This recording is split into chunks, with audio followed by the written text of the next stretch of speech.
Hello students, तो Sonax academy mathematics पे आपका हार्दिक स्वागत है।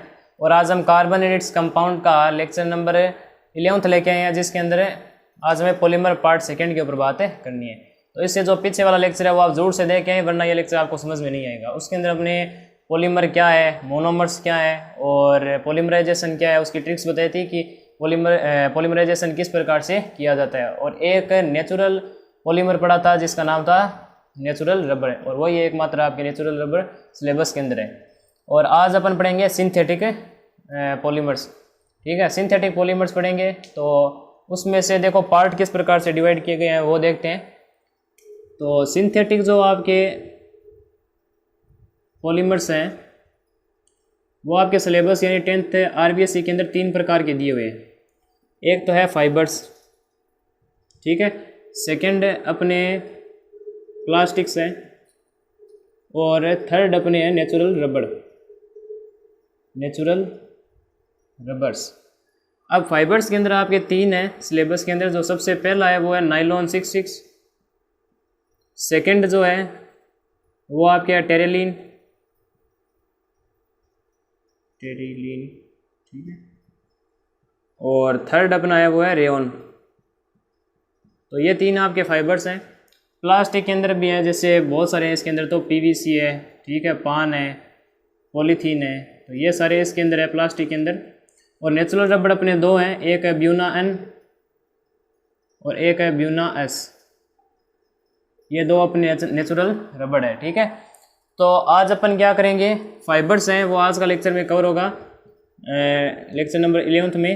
और प्लास्टिक है वो अपन नेक्स्ट लेक्चर के अंदर लेके आएंगे, लेक्चर नंबर 12 है। और नेचुरल रबड़ है वो 30th लेक्चर होगा, जो कि अंतिम लेक्चर होगा, ठीक है। यहाँ पे अपना ये खत्म हो जाएगा नेचुरल रबड़, सॉरी ये कार्बन एंड इट्स कंपाउंड का जो चैप्टर है वो खत्म हो जाएगा। फिर अपन नेक्स्ट चैप्टर स्टार्ट करेंगे। तो ये है अपना आज का पूरा बायोडाटा। हमने आपको बता दिया कि किस प्रकार से पॉलीमर है, जो सिंथेटिक पॉलीमर है, उसे डील करना है। तो पहले आप ये नोट कर लीजिए, फिर अपन आगे चलते हैं और स्टार्ट करते हैं। फाइबर, नाइलॉन 66, टेरेलिन और रेयॉन पढ़ते हैं आज, ठीक है। तो और जिन स्टूडेंट के पास इस पर्टिकुलर लेक्चर के नोट्स नहीं है तो वो जाके डाउनलोड कर सकता है, जिसकी लिंक डिस्क्रिप्शन बॉक्स के अंदर गिवन है, ठीक है। तो पहले आप ये नोट कर लीजिए, फिर अपन आगे चलते हैं। तो कर लीजिए। तो सबसे पहले अपन पढ़ते हैं फाइबर्स, ठीक है। हिंदी के अंदर इन्हें कहते हैं रेसे, फाइबर्स। देखो फाइबर्स बहुत सारे होते हैं, जैसे कि ये अपने ऊन है, ठीक है, कॉटन वगैरह हैं, और जो ये जूट वगैरह हैं। तो ये सारे क्या होते हैं, रेसे ही होते हैं। अपने जो सिलेबस के अंदर जो रेसे हैं वो है 3।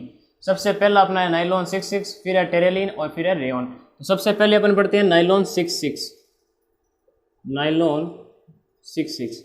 तो नाइलॉन जो 66 है उसका पहले मीनिंग समझो कि यहाँ पे 6 और 6 क्यों लगाए गए हैं। यहाँ पे कंपाउंड जो मोनोमर होते हैं वो 2 होते हैं, ठीक है। उनको एडिंग करके फिर अपन नाइलॉन 66 का निर्माण करते हैं। अब देखो नाइलॉन 6 और 6 है, इसका मतलब क्या है। 6 का मतलब है कि पहले कंपाउंड के अंदर 6 कार्बन है और दूसरे कंपाउंड के अंदर भी 6 कार्बन है, ठीक है। इसलिए इसका नाम रखा गया नाइलॉन 66। अब अपन बात करते हैं कि इसके मोनोमर्स क्या हैं। तो इसके मोनोमर्स हैं 2, जिसमें से सबसे पहला आपको ध्यान में रखना है वो है एडिपिक एसिड। सेकंड अपना है मिथाइलिन डायामाइन। ये 2 अपने मोनोमर है इसके अंदर, ठीक है। नाइलॉन 66 के अंदर 2 प्रकार के मोनोमर यूज में लिए जाते हैं, एडिपिक एसिड और हेक्सामिथाइल डाइअमाइन। अब एडिपिक एसिड और ये अगर नाम आपको याद है ना, तब आपके इजीली बन जाएगा मोनोमर, ठीक है, उसकी स्ट्रक्चर। तो एडिपिक एसिड को देखो किस प्रकार से बनाया जाता है। एडिपिक एसिड में होते हैं 6 कार्बन, ठीक है, CH2 और यहाँ पे होल 4, ठीक है। एक तो ये होता है सबसे बीच में, यानी मिथाइल के जो यहाँ पे जो बीच में कार्बन है ना, वो कितने होंगे, 4 होंगे। और दोनों तरफ लगे होते हैं COOH यानी कार्बोक्सिलिक एसिड जुड़े हुए होते हैं। तो ये अपना होता है एडिपिक एसिड। इसको कैसे बनाए, हेक्सामिथाइलिन, यानी मिथाइल का मतलब होता है 1 कार्बन, ठीक है। तो यहाँ पे जो है कार्बन की संख्या है वो मिथाइलिन की संख्या है, जो मिथाइल की संख्या है वो यहाँ पे 6 है। तो CH2 होल 6 और डाया अमाइन है, अमाइन ग्रुप होता है NH2, ठीक है, ये याद रखिए आप। डाया अमीन का मतलब कितना होता है NH2, तो दोनों तरफ आपको लगानी NH2, तभी तो लगाया गया कि डाया अमाइन।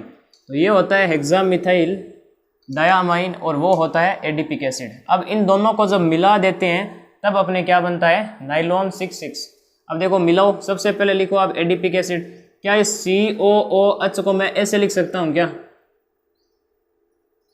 ऐसे यहाँ से चेन कनेक्ट हो जाएगी, मैंने बताया था आपको। तो पहले आप इसको लिखो इस प्रकार से, खोल के स्ट्रक्चर लिखो इसकी, तो ये हो जाएगी OH C double bond O और फिर अपने हैं CH2 होल 4 और फिर है C डबल बॉन्ड O और OH, दोनों को खोल लीजिए, प्लस फिर आप लगा दीजिए ये, ठीक है, ये हेक्सामिथाइलिन डायामाइन। तो इसको भी देखो ऐसे लिख सकते हैं, ये नाइट्रोजन और यहाँ पे ये NH, ठीक है। फिर वो लिख दीजिए CH2 होल 6 और इसको भी ऐसे लिख दीजिए NH और H, ठीक है। अब इन दोनों को जब आप जोड़ोगे तब आपका नाइलॉन 6,6 बनेगा। पहले काम क्या करना है कि दोनों तरफ आपको क्या लगाने पड़ेंगे, सिंगल बॉन्ड लगाने पड़ेंगे।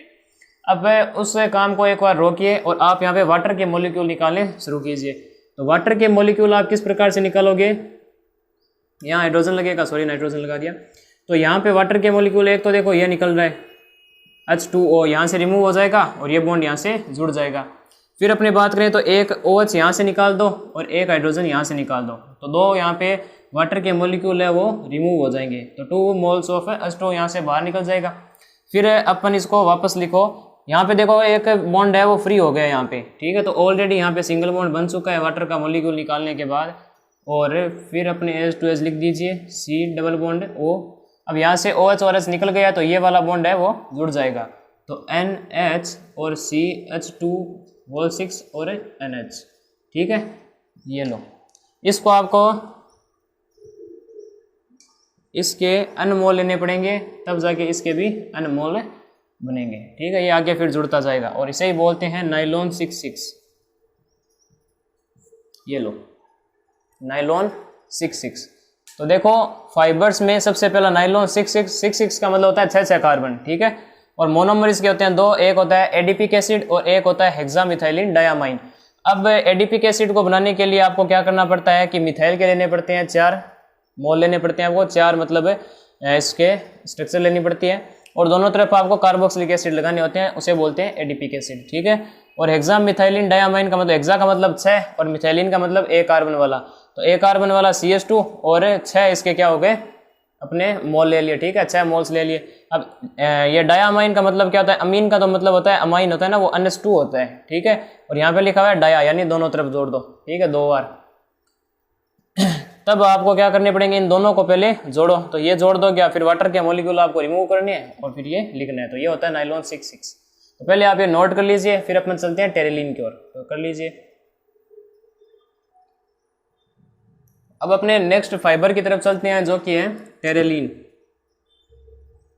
क्या है टेरेलिन, टेरेलिन को डेक्रोन भी कहते हैं, याद रखना। बहुत बार राजस्थान बोर्ड ने टेरेलिन की जगह पे डेक्रोन नाम दिया है कि डेक्रोन के मोनोमर्स बताइए, डेक्रोन कैसे फॉर्म होता है, केमिकल रिएक्शन बताइए, तो इस प्रकार से पूछा जाता है।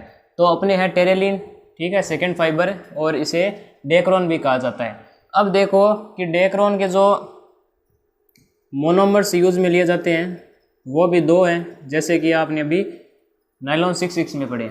तो मोनोमर जो सबसे पहला यहाँ पे लिया जाता है वो लिया जाता है टेरथेलिक एसिड, टेरथेलिक एसिड। यहाँ पे जो सेकेंड मोनोमर यूज में लिया जाता है वो लिया जाता है इथाइल ग्लाइकोल। ये 2 यहाँ पे अपने मोनोमर रहेंगे, एक है टेरथेलिक एसिड और एक है इथाइल ग्लाइकोल। अब यहाँ पे देखो टेरथेलिक एसिड और इथाइल ग्लाइकोल को कैसे बनाएं वो देखो। टेरथेलिक एसिड को बनाने का एक छोटा सा कंसेप्ट है कि पहले आप एक बेंजीन रिंग ले लीजिए। ये लो बेंजीन रिंग, हमने आपको बनानी सिखाई हुई है फर्स्ट और सेकंड लेक्चर में। तो ये बेंजीन की रिंग है। अब यहाँ पर दोनों तरफ आपको क्या लगानी है, कार्बोक्सिलिक एसिड, ठीक है। तो जो ये कंपाउंड बनता है उसे बोलते हैं टेरथेलिक एसिड। अब एथाइल ग्लाइकोल का एथाइल ग्लाइकोल का क्या मतलब है, इथाइल का मतलब हो गया 2 कार्बन, ठीक है। तो ये हो गए भाई अपने 2 कार्बन। और ग्लाइकोल ओल आ रहा है यानी अल्कोहल है, ये एक तो बात तो ये है। और ग्लाइकोल का मतलब होता है दो अल्कोहल और दोनों एंड पर होने चाहिए, तो उसे बोलते हैं ग्लाइकोल। तो यहाँ पे होंगे दो अल्कोहल। अब यहाँ पे वैलेंसी पूरी कर दीजिए तो यहाँ हो जाएंगे CH2 CH2। तो ये होता है इथाइल ग्लाइकोल और वो ऊपर वाला होता है टेरथेलिक एसिड। अब देखो टेरथेलिक एसिड को और इसको दोनों को मिलाइए, तो ये तो रहा आपका टेरथेलिक एसिड, और इसको खोल दीजिए जैसे हमने पीछे वाले में किया था ना, डबल बॉन्ड O और यहाँ पे OH, और similarly C double bond O और यहाँ पे OH प्लस यहाँ पे आपको क्या करना है OH लगाना है। तो यहाँ पे हो गया HO लिख दो, OH लिख दो, एक ही बात है, CH2 और CH2 और यहाँ पे OH, ठीक है। अब यहाँ पे वाटर के मॉलिक्यूल रिमूव कर दीजिए, ऊपर लिख दीजिए पॉलीमराइजेशन, ठीक है। वाटर के मॉलिक्यूल निकालिए यहाँ पे, ये देखो एक तो यहाँ से आ रहा है, ठीक है, H2O, और एक अपने OH यहाँ पे है और एक H यहाँ पे है, तो यहाँ से H2 बाहर निकल गया। अब इनको मिला दीजिए, तो यहाँ पे एक बॉन्ड फ्री हो गया, ठीक है। तो C डबल बॉन्ड O और यहाँ पे बेंजीन की रिंग है, और यहाँ पे C डबल बॉन्ड O, और यहाँ पे क्या बच गया भाई ऑक्सीजन, ये लो बीच में ऑक्सीजन है बन जाएगा, ठीक है। और ये हो गया CH2 CH2 और यहाँ पे एक ऑक्सीजन और एक बॉन्ड फ्री हो जाएगा। इसके आपको अनमोल लेने पड़ेंगे, तब जाके यहाँ पर भी इसका अन्य बनेंगे, ठीक है। इसका जो टेरेलिन है डेक्रोन है, तो यही आपका डेक्रोन होता है। तो टेरथेलिक एसिड को डेक्रोन भी कहा जाता है। इसके जो दो मोनोमर है टेरथेलिक एसिड और एक है इथाइल ग्लाइकोल। टेरथेलिक एसिड में क्या होता है, बेंजीन के रिंग की दोनों तरफ आपको क्या लगाने होते हैं, कार्बोक्सिलिक एसिड्स लगाने पड़ते हैं, ठीक है। और इथाइल ग्लाइकोल के मतलब अंदर क्या होता है कि दो कार्बन इथाइल होता है और दोनों तरफ आप लगा दो अल्कोहल, तो उसे बोलेंगे इथाइल ग्लाइकोल। फिर इन दोनों को आप जोड़ दीजिए, तो जोड़ोगे तो पहले आपको वाटर मॉलिक्यूल बाहर निकालने पड़ेंगे। तो एक वाटर मॉलिक्यूल यहाँ से बाहर निकलेगा और OH है और वहाँ से H, दो वाटर के मॉलिक्यूल्स है वो रिमूव हो जाएंगे। फिर आपको इनको जोड़ना है, तो यहाँ से ये बॉन्ड फ्री हो गया, यहाँ तक की स्ट्रक्चर सेम की सेम है। यहाँ पर एक ऑक्सीजन बच गया और फिर अपने CH2 ये रह गए और वहाँ पे एक ऑक्सीजन बच गया और एक बॉन्ड वहाँ पे फ्री हो गया। तो ये अपने क्या हो गया डेक्रोन है, और ये स्ट्रक्चर है वो आगे जुड़ती चली जाएगी और पॉलीमर बन जाएगा अपना, ठीक है। तो ये होता है डेक्रोन। तो पहले आप इसे नोट कर लीजिए, फिर अपन रेयन की तरफ चलते हैं, तो कर लीजिए। अब थर्ड अपन फाइबर पढ़ते हैं जिसका नाम है रेयन, ठीक है, रेयन। तो रेयन क्या है और इसे कैसे बनाया जाता है वो देखते हैं।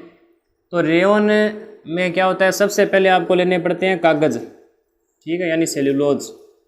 तो इसके अंदर सबसे पहले आपको लेने पड़ेंगे सेल्यूलोज, ये हो गया सेल्यूलोज। और इस सेल्यूलोज को आपको डालना है सोडियम हाइड्रोक्साइड यानी NaOH के सॉल्यूशन के अंदर, ठीक है। यहाँ NaOH सॉल्यूशन है, इसको सेल्यूलोज को NaOH के अंदर डालना है, ठीक है। अब ये जब साफ हो जाए, ठीक है, जब एकदम क्लीन हो जाए, तब आपको क्या करना है, कार्बन डाइसल्फाइड के सॉल्यूशन के अंदर डालना है, ठीक है। ये है कार्बन डाइसल्फाइड CH2, इसके अंदर अपने को सेल्यूलोज डालना है। अब जो साफ़ हुआ सेल्यूलोज है ना, वो डालना है CS2 के अंदर। तो ये अपने सेल्यूलोज है वो यहाँ चले जाएंगे, ठीक है। अब जब ये एकदम साफ़ हो जाए तो यहाँ पे आपको क्या मिलेगा, सेल्यूलोज का सॉल्यूशन मिल जाएगा, ठीक है। तो सेल्यूलोज के जब सॉल्यूशन मिल जाए तब आपको एक बीकर लगानी है नीचे, और यहाँ पे एक स्टैंड लगा के, और यहाँ पे आपको लगानी है एक छलनी, ठीक है, जिसमें एकदम छोटे छोटे छिद्र हो इस प्रकार से, ठीक है। अब आपको क्या करना है, जो साफ़ हुआ सेल्यूलोज है ये CS2 से आया हुआ, उसे आपको यहाँ पर रखना है, ठीक है। और फिर आपको क्या करना है, उसके ऊपर हल्के हल्के हाथों से उसे मसलना है इस प्रकार से। तब आपके नीचे से क्या निकलेंगे, छोटे छोटे धागे निकलने स्टार्ट हो जाएंगे, ठीक है, छोटे छोटे धागे निकलने स्टार्ट हो जाएंगे। और जब आप इन धागों को सल्फ्यूरिक एसिड यानी H2SO4 के अंदर डालोगे, तब आपको एकदम महीन, एकदम छोटे और साफ, एकदम चमकदार रेसे रेयन के प्राप्त होंगे, ठीक है। तो ये होता है रेयन को बनाने का प्रोसेस। सबसे पहले आपको क्या करना है, सेल्यूलोज लेना है यानी कागज़, और सेल्यूलोज को आपको सोडियम हाइड्रोक्साइड के सॉल्यूशन के अंदर डालना है। जब ये साफ़ हो जाए तब आपको कार्बन डाइसल्फाइड यानी CS2 के अंदर डालना है, ठीक है। और डालकर फिर इसको आपको एकदम मिक्स कर लेना है, तब आपका एक सेल्यूलोज का सॉल्यूशन तैयार होगा। उस सॉल्यूशन को आपको छलनी के ऊपर डाल के हल्के हाथों से उसे इस प्रकार से रब करना है छलनी के ऊपर। तब आपके नीचे यहाँ पे एकदम महीन छोटे छोटे धागे हैं, रेसे हैं, वो क्या होंगे, तैयार हो जाएंगे। और उन धागों को आपको सल्फ्यूरिक एसिड यानी H2SO4 के अंदर डालने हैं। तब आपके एकदम चमकदार महीन और बढ़िया रेयन के धागे तैयार हो जाएंगे। ठीक है, तो ये होता है रेयन को बनाने का तरीका। तो पहले आप ये नोट कर लीजिए, फिर अपन आगे चलते हैं। तो कर लीजिए। तो अब अपने पढ़ते हैं फाइबर्स के यूजेस। ठीक है, तो यूजेस यहाँ पे हमने लिख दिए हैं, आप इनमें से याद रख लेना कोई 3 या 4। ठीक है, ऑलमोस्टली 3 या 4 में से पूछे जाते हैं। तो सबसे पहले नायलॉन 66 के यूजेस। तो अपन फाइबर्स पढ़ रहे हैं ना, तो फाइबर्स तो बनाए ही जाएंगे। ठीक है, क्योंकि फाइबर्स पढ़ रहे हैं तो एक यूज़ तो आप फाइबर हर में लिख सकते हैं। ठीक है, हर एक में।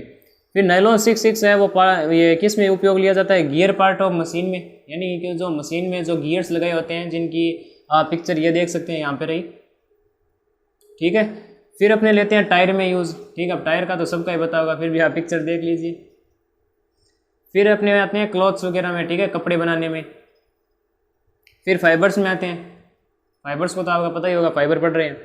फिर रोप यानी रस्सियाँ बनाने में अंदर काम आते हैं। ठीक है, रस्सियाँ बनाते हैं ना रोप वगैरह, तो उसके अंदर काम आते हैं। और ब्रूसेस, ठीक है, यानी जो ब्रश होते हैं ना, जो पेंटिंग वाले और जो अपने टूथ ब्रश होते हैं, ठीक है, तो उनके अंदर ये काम में लिए जाते हैं, तो ब्रूसेस हो गए। फिर डेक्रोन की वगैरह बात करें तो डेक्रोन भी क्लॉथ्स वगैरह बनाने में काम आते हैं।